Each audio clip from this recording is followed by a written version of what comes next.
Large, successful nonprofits don't sustain themselves with grants alone.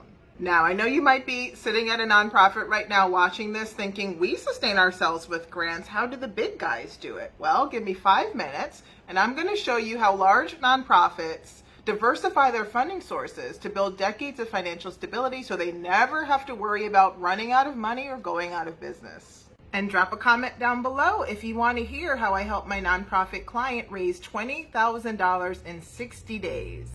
Hi, my name is Ikwa and I help mission-driven diverse founders raise up to $500,000 in funding without grants or venture capital. You're probably still wondering, well, how do large successful nonprofits sustain themselves? Before we get to strategy, let's take a look at two large nonprofits. The first takes in about $10 million a year and the second $600 million. We're going to start with the Bard Prison Initiative, which puts students into full-time degree granting programs while behind bars. In fiscal year 2022, BPI generated $10.4 million in total income. Let's look at the breakdown here. So foundation and institutional support, also known as grants, brought in 54.4%. Public funding, also grants, brought in 15.7%. Now, individual donors provided 14.6% of that income. Major gifts from individuals brought in 10.8%, and earned and in-kind revenue was 4.7%. Do you see how diverse those funding sources are? They engage in high-touch donor cultivation with tons of direct mail and email public-facing communications. I get postcards in the mail.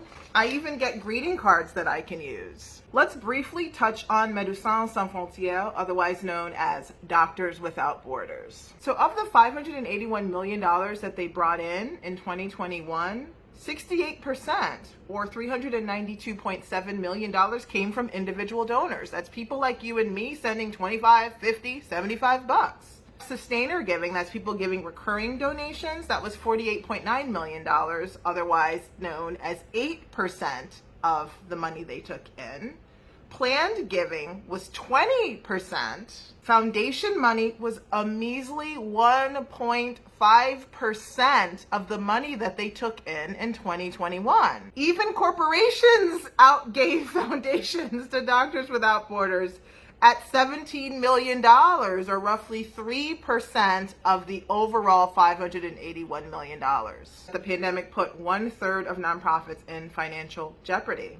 The reason larger nonprofits fared so well is not only their deep cash reserves that they drew down to weather the pandemic, but the fact that they had diversified funding sources to begin with. Here we go.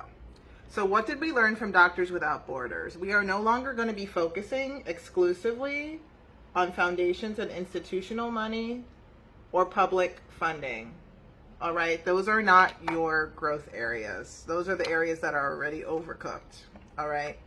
What we instead want to be doing is you want to start cultivating individual donors. That's supposed to be a check mark. Okay. That's people that are giving less than $25,000 to your organization. This could be your annual giving campaign. This could also be an individual donor program that you establish, right? At Doctors Without Borders, this work is actually localized to the marketing department because that's where they're crafting a compelling story, creating billions of pieces of fundraising collateral that they're sending out to their audience on all the channels that they find them with a call to action to give, and turning that audience into donors. Next, I want you to start thinking about cultivating high net worth individuals who can give major gifts. That's more than $25,000. I want you to be thinking about earned and in-kind revenue. Nonprofits don't have enough people telling you folks you need to start making money, okay?